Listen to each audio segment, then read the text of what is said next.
আজকের পৃথিবীতে যত অশান্তি আমরা দেখতে পাই, এই অশান্তি অনিয়মের পিছনে মদের নেশা গ্রহণ এবং নেশাকে বৈধ করা, এটার ভূমিকা অনেক গুরুত্বপূর্ণ এবং বড়।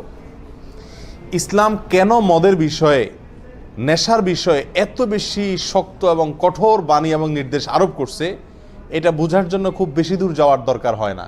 সম্প্রতিকালে অনেক বড় বড় সেলিব্রিটি, অনেক বড় বড় ব্যক্তি যারা আপন আপন জায়গায় অনেক সুনাম সুখ্যাতি অর্জন করেছেন, এমনভাবে তাদের মৃত্যু হয়েছে যেটা কেউ আশা করেনি।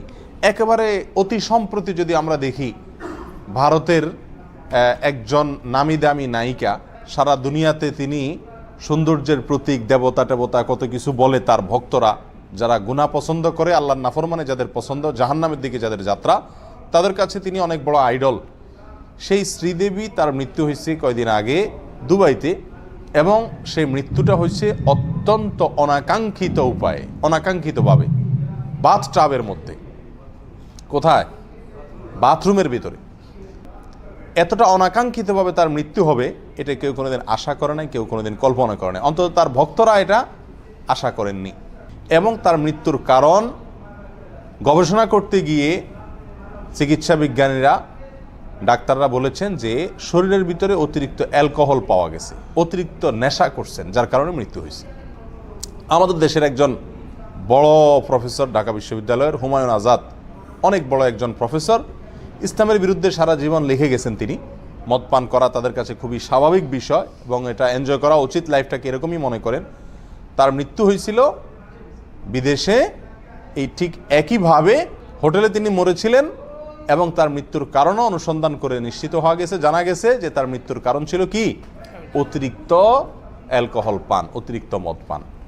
এভাবে যদি আপনি দেখেন, বহু সেলিব্রিটি, বহু বড় বড় শিক্ষিত, বহু বড় বড় জ্ঞানী গুণী, বহু বড় বড় নামি দামি মানুষকে পাবেন যাদের অন্তরে আল্লাহর ভয় নাই, যারা কোরআন এবং সুন্নাহ যেটাকে নিষেধ করেছে সেটাকে নিষিদ্ধ মনে করেন না, এবং সেটা না করাটার ভিতরেই তিনি কল্যাণ মনে করেন আর বাহাদুরি মনে করেন। এদের মৃত্যুগুলো ওই অন্যায় করতে করতে বা ওই অন্যায়টা করার পরে তাদের মৃত্যুগুলো হয়েছে অনাকাঙ্ক্ষিত উপায়। আর এগুলো আমাদেরকে যে বার্তা দেয় সেটা হলো, শরীয়ত কেন কোনো জিনিসকে নিষেধ করে সেটা বোঝার জন্য আমাদের এই সমস্ত ঘটনাগুলো যথেষ্ট। কেন জেনার নিকটবর্তী হতে শরীয়ত নিষেধ করেছে?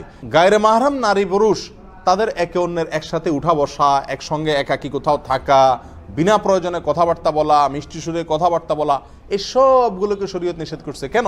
কারণ এগুলোর ফলে মানুষ জেনার কাছাকাছি যায়, আর জেনা এমন একটা জিনিস যেটার কাছাকাছি গেলে সেখানে পড়তেই হয়, বেঁচে আসার সম্ভাবনা খুবই কম থাকে।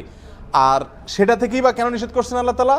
কারণ এই জেনার ব্যাপকতা যখন সমাজে হয় তখন মানব সভ্যতা বিলুপ্তির দিকে চলে যায়। মানুষের স্বাভাবিক যে ক্রমবিকাশ, সেটা ব্যাহত হয়ে যায়, সংসারগুলো ধ্বংস হয়ে যায়, সামাজিক বন্ধনগুলো ঠুনকো হয়ে যায়, বাবা মা বলতে কোনো কিছু থাকে না, বিশ্বাস বলতে কোনো কিছু থাকে না। আজকে ইউরোপ আমেরিকাতে যে অবস্থাগুলো তৈরি হয়েছে, আলহামদুলিল্লাহ এখনও মুসলমানদের সমাজ ব্যবস্থা তার চাইতে অনেক বেশি উন্নত, এখনও সম্প্রীতি, সৌহার্দ্য, সামাজিক এবং পারিবারিক বন্ধনগুলো অনেক বেশি আমাদের এখনও মজবুত আছে। কিন্তু যদি আমরা আল্লাহর এই নির্দেশকেও ফলো না করি, আল্লাহর এই নির্দেশকেও যদি আমরা ভঙ্গ করি, আর এগুলোকে ভঙ্গ করাটাকে স্মার্টনেস আর আধুনিকতা মনে করি, তাহলে আমাদেরকে পরিণাম তাদেরটাই কি করতে হবে? বরণ করতে হবে। প্রিয় ভাইরা, ইসলাম যত বিষয় আদেশ করেছে, যত বিষয় নিষেধ করেছে, তার সবগুলো আমাদের নিজেদের কল্যাণেই করেছে। আল্লাহ সুবহানাহু ওয়া তাআলা কোরআনে কারীমে বলেছেন, শারাআ লাকুম মিনাদ-দীন, লাকুম, তোমাদের জন্যই আল্লাহ তাআলা দ্বীনের এই সমস্ত বিধিবিধান দান করেছেন তোমাদের কল্যাণার্থে। তোমার ইবাদত বন্দেগী, তুমি আল্লাহর হুকুম মানলে, আল্লাহ নিষিদ্ধ কাজ থেকে বিরত থাকলে, আল্লাহর ইবাদতে, আল্লাহর বন্দেগীতে, আল্লাহর রাজত্বে কোনো কিছু যুক্ত হবে বা বাড়বে, ব্যাপারটা এমন না, এটা তোমাদের কল্যাণের জন্যই। প্রিয় ভাইরা, যুগে যুগে শত শত হাজার হাজার ঘটনা আমাদের সামনে, চোখের সামনে ঘটে যাওয়া ঘটনা আমাদেরকে বার্তা দিয়ে যায়। কি বার্তা দিয়ে যায়?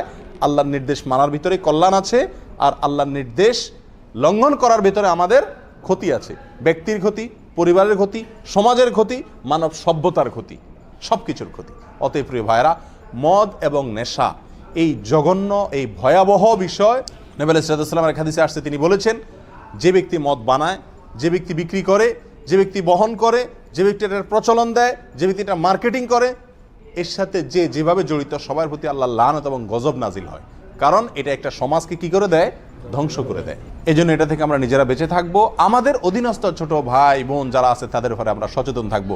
আলহামদুলিল্লাহ আমাদের বাংলাদেশের মানুষেরা আমাদের পার্শ্ববর্তী ভারত, নেপাল, অন্যান্য যে দেশগুলো আছে সেগুলো চাইতে মদের প্রচলন আমাদের দেশের সাধারণ মানুষের ভিতরে খুব একটা নাই, কিন্তু ভয়াবহ আকারে ইয়াবা এবং বিভিন্ন নামের ট্যাবলেটগুলো আজ গ্রামে গঞ্জে শহরে স্কুলে কলেজে সব জায়গায় ভয়াবহ আকারে ঢুকে পড়ছে।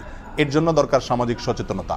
সবচেয়ে বড় কথা হলো এটা আল্লাহর নির্দেশের লঙ্ঘন, এরপরে আমাদের দেশের প্রচলিত আইনেরও লঙ্ঘন।